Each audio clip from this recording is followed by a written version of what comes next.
새로운 도시로 이사 온 지 얼마 되지 않았다.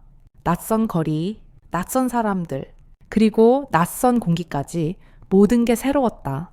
남편의 발령으로 인해 우리는 갑작스럽게 이사를 하게 되었고, 첫째 아이는 대학 입학과 동시에 자취방을 얻어 독립했다. 둘째는 고등학교 3학년이라 아직 집에 머물고 있지만 이사하기에는 애매한 시기였다. 그래서 둘째는 대학생인 첫째와 함께 지내기로 했다. 주말마다 우리는 그 집에 들러 아이를 살피고 새로운 삶에 적응하려 애쓰고 있다. 처음 타지 생활은 생각보다 외로웠다. 아는 사람 하나 없는 곳에서 남편과 나는 서로에게 의지하며 새로운 시작을 하려 했지만 가끔은 그 외로움이 무겁게 다가왔다. 어느 날 마트에서 장을 보고 있는데 갑자기 고등학교 동창 희선을 만났다. 그녀도 이 근처로 이사 온 지 얼마 안 됐다며 반가워했다. 어머, 정이 아니니? 정말 오랜만이야. 희선의 얼굴은 변하지 않았고 나는 쌍꺼풀 수술 때문에 못 알아봤다는 농담을 던졌다. 그 순간 마음 한켠이 따뜻해졌다. 이렇게 낯선 곳에서 옛 친구를 만나다니 인생은 정말 알 수 없는 거구나 싶었다. 희성과 나는 자연스럽게 연락처를 교환했고 다음에 집으로 초대하겠다는 약속을 했다. 그날 이후로 나는 조금씩 이곳 생활에 적응해 나갔다. 희선과의 만남은 내 일상의 작은 빛이 되어 주었다. 그런데 이 작은 빛이 내 삶에 어떤 변화를 가져올지 그땐 전혀 몰랐다. 낯선 곳에서의 외로움과 새로운 인연, 그리고 마음 한구석에서 피어나는 설렘은 과연 진짜 사랑일까? 아니면 단순한 그리움일까? 그 질문은 내 머릿속을 계속 맴돌았다. 첫 만남의 설렘과 함께 나는 새로운 삶의 문턱에 서 있었다. 남편과 아이들, 그리고 나 자신까지 모두가 변화의 중심에 있었다. 이 변화가 우리 가족에게 어떤 의미가 될지, 그리고 내 마음 깊은 곳에 숨겨진 욕망과 갈등은 어떻게 펼쳐질지 아직은 알 수 없었다. 하지만 한 가지는 분명했다. 이 낯선 도시에서의 삶은 이전과는 전혀 다를 것이라는 사실이었다. 마트에서 우연히 만난 희성과의 재회는 내게 큰 위안이 되었다. 그날 이후 우리는 자주 연락하며 서로의 근황을 나누었다. 희선도 남편의 발령으로 이곳에 이사 온 지 얼마 되지 않았고 우리 둘 다 새로운 환경에 적응하느라 힘들어했다. 그래서인지 우리는 금세 가까워졌다. 어느 날 희선이 집으로 초대해 점심을 함께 먹기로 했다.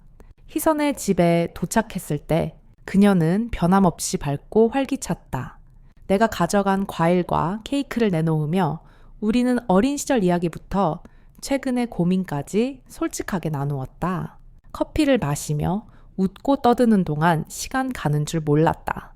남편도 퇴근 후 집에 들어왔고 희선의 남편과도 인사를 나누었다. 두 남편은 서로 골프를 좋아한다는 공통점으로 금세 친해졌다. 그날 이후 우리는 부부 동반 모임도 가졌다. 남편과 희선의 남편은 골프를 치러 다니고 우리는 함께 쇼핑하거나 맛있는 음식을 먹으러 다녔다. 새로운 친구와의 만남은 내 일상에 활력을 불어넣었다. 하지만 동시에 마음 한켠에는 알 수 없는 불안감이 자리 잡았다. 친구와의 친밀함이 점점 깊어질수록 내 안에 숨겨진 욕망과 갈등도 커져갔다. 희성과 나는 거의 매일 만났다. 아줌마들이 하는 일이라야 별거 없었다. 수다 떨고 커피 한잔하며 집안일을 나누는 게 전부였다. 하지만 나는 그 평범한 일상 속에서 점점 더 희선에게 끌리고 있음을 느꼈다. 친구의 남편과 함께하는 저녁 자리에서 나는 처음으로 그 감정을 자각했다. 그날 밤 펜션에서의 골프 여행과 바비큐 파티는 내 마음을 뒤흔드는 사건의 시작이었다. 이 모든 것이 진짜 사랑일까? 아니면 단순한 외로움과 새로운 자극에 대한 반응일까? 마음속에서 끊임없이 질문이 떠올랐다. 희성과의 관계는 점점 복잡해지고 나는 그 경계선에서 아슬아슬하게 균형을 잡고 있었다. 그 균형이 깨지면 어떤 일이 벌어질지. 나는 아직 준비가 되어 있지 않았다. 펜션에서의 그날 밤은 내 인생에서 가장 혼란스러운 순간 중 하나였다. 골프를 치고 돌아와 바비큐를 먹으며 술잔을 기울였다. 남편은 소파에 누워 있었고 희선은 방으로 들어가 휴식을 취했다. 나는 술 기운을 깨기 위해 산책로를 따라 걷기 시작했다.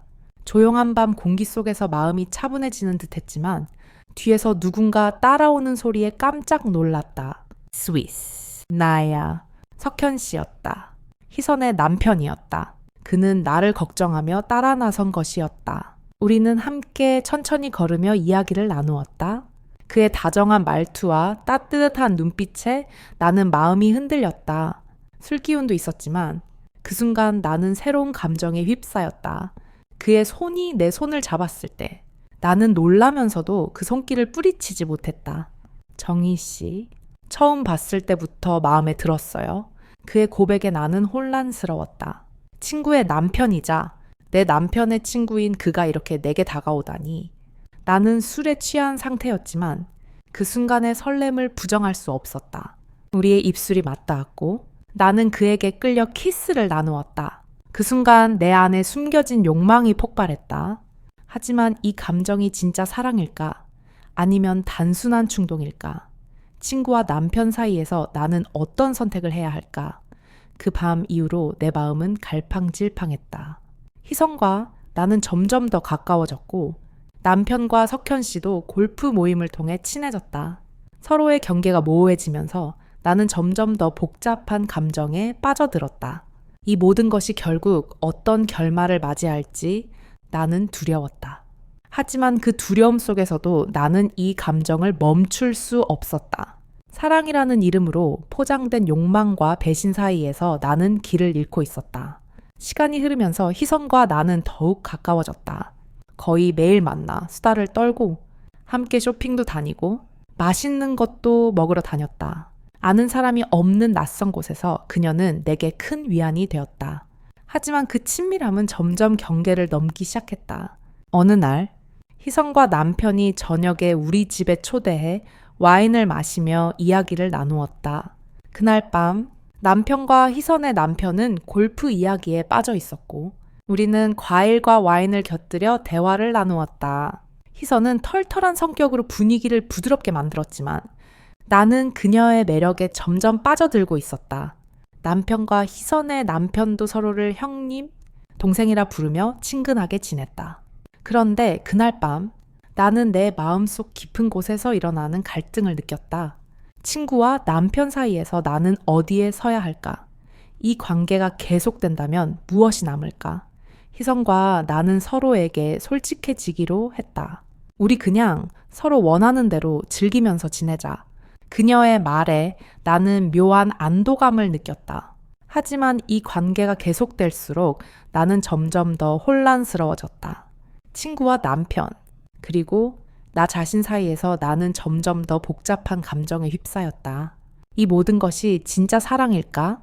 아니면 단순한 욕망과 외로움의 산물일까? 나는 이 질문에 대한 답을 찾으려 애썼지만 마음은 점점 더 무거워졌다. 그 밤 이후로 우리는 서로의 비밀을 공유하며 새로운 방식으로 관계를 유지하기 시작했다. 하지만 그 비밀이 언젠가는 드러날 것이라는 불안감은 항상 나를 따라다녔다.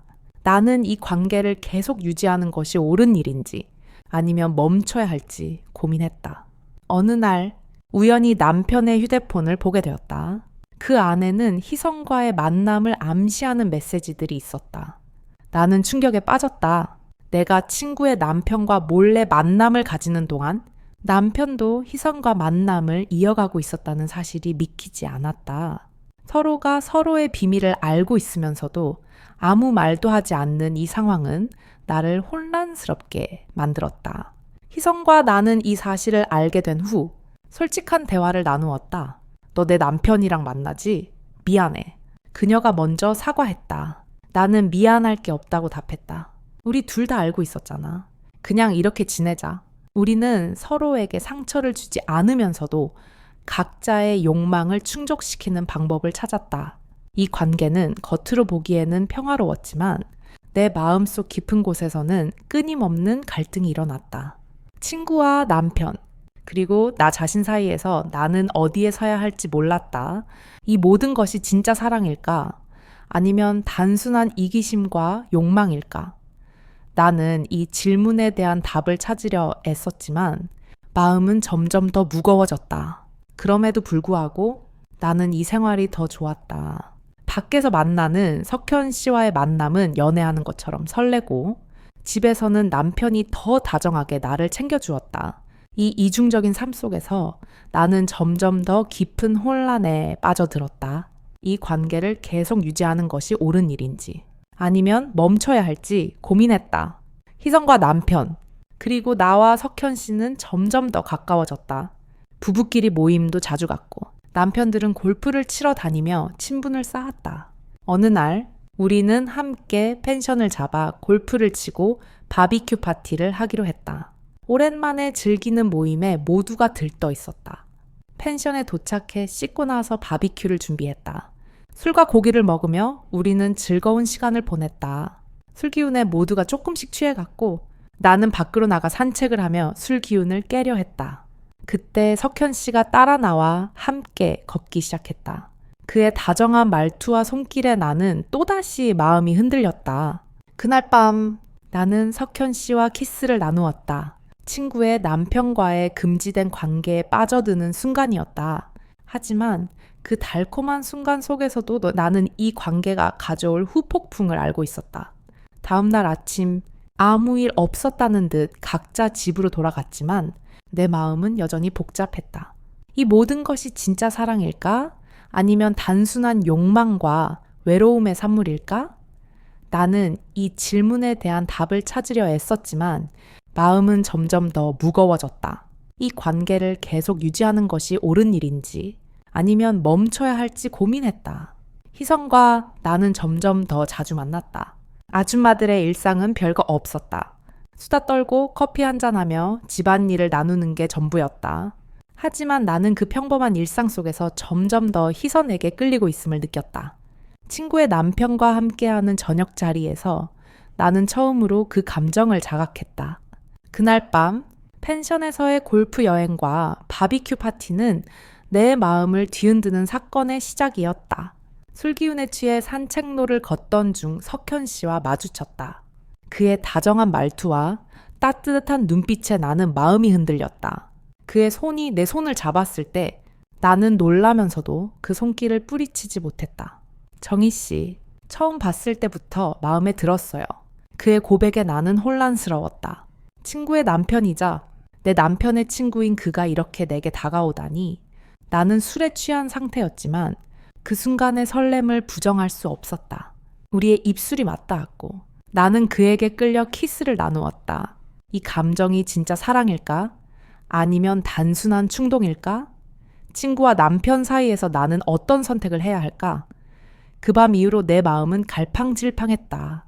희성과 나는 점점 더 가까워졌고 남편과 석현 씨도 골프 모임을 통해 친해졌다. 서로의 경계가 모호해지면서 나는 점점 더 복잡한 감정에 빠져들었다. 우연히 남편의 휴대폰을 보게 되면서 나는 충격적인 사실을 알게 되었다. 남편도 희성과 만남을 가지고 있었다. 나는 그 사실에 크게 상처받았지만 동시에 내가 한 행동을 돌아보게 되었다. 친구의 남편과의 관계를 유지하면서 남편도 희성과 비슷한 관계를 맺고 있었다는 사실은 내 마음을 더욱 복잡하게 만들었다. 희성과 나는 솔직한 대화를 나누었다. 그녀는 너 내 남편이랑 만나지? 미안해. 라고 말했다. 나는 미안할 게 없어. 우리 둘 다 알고 있었잖아. 라고 답했다. 우리는 서로의 비밀을 공유하며 이 관계를 유지하기로 했다. 하지만 내 마음속 깊은 곳에서는 끊임없는 갈등이 일어났다. 이 모든 것이 진짜 사랑일까? 아니면 단순한 이기심과 욕망일까? 나는 이 질문에 대한 답을 찾으려 애썼지만 마음은 점점 더 무거워졌다. 그럼에도 불구하고 나는 이 생활이 더 좋았다. 밖에서 만나는 석현 씨와의 만남은 연애하는 것처럼 설레고 집에서는 남편이 더 다정하게 나를 챙겨주었다. 이 이중적인 삶 속에서 나는 점점 더 깊은 혼란에 빠져들었다. 이 관계를 계속 유지하는 것이 옳은 일인지 아니면 멈춰야 할지 고민했다. 하지만 그 답은 쉽게 나오지 않았다. 희성과 나는 다시 만나 솔직한 대화를 나누었다. 우리 이 관계를 어떻게 할까? 나는 물었다. 그녀는 그냥 서로 원하는 대로 즐기면서 지내자 라고 답했다. 우리는 서로에게 상처를 주지 않으면서도 각자의 욕망을 충족시키는 방법을 찾았다. 남편과 석현 씨도 서로의 관계를 알고 있었고 부부끼리의 모임도 계속되었다. 이 복잡한 관계 속에서 나는 점점 더 혼란스러워졌다. 이 모든 것이 진짜 사랑일까? 아니면 단순한 욕망과 외로움의 산물일까? 나는 이 질문에 대한 답을 찾으려 애썼지만 마음은 점점 더 무거워졌다. 그럼에도 불구하고 나는 이 생활이 더 좋았다. 밖에서 만나는 석현 씨와의 만남은 연애하는 것처럼 설레고 집에서는 남편이 더 다정하게 나를 챙겨주었다. 이 이중적인 삶 속에서 나는 점점 더 깊은 혼란에 빠져들었다. 이 관계를 계속 유지하는 것이 옳은 일인지 아니면 멈춰야 할지 고민했다. 하지만 그 답은 쉽게 나오지 않았다. 나는 이 복잡한 감정 속에서 길을 잃고 있었다. 마지막으로 나는 깊은 고민에 빠졌다. 이 관계를 계속 유지하는 것이 옳은 일일까? 아니면 멈춰야 할까? 친구와 남편, 그리고 나 자신 사이에서 나는 어디에 서야 할지 몰랐다. 이 모든 것이 진짜 사랑일까? 아니면 단순한 욕망과 외로움의 산물일까? 나는 이 질문에 대한 답을 찾으려 애썼지만 마음은 점점 더 무거워졌다. 그럼에도 불구하고 나는 이 생활이 더 좋았다.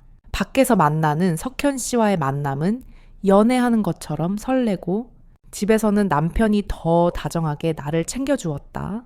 이 이중적인 삶 속에서 나는 점점 더 깊은 혼란에 빠져들었다. 이 관계를 계속 유지하는 것이 옳은 일인지 아니면 멈춰야 할지 고민했다. 하지만 그 답은 쉽게 나오지 않았다. 나는 이 복잡한 감정 속에서 길을 잃고 있었다. 오늘의 이야기는 여기까지다. 오늘도 내 이야기를 들어줘서 고맙다. 구독과 좋아요, 알림 설정도 부탁해. 내일 또 만나요.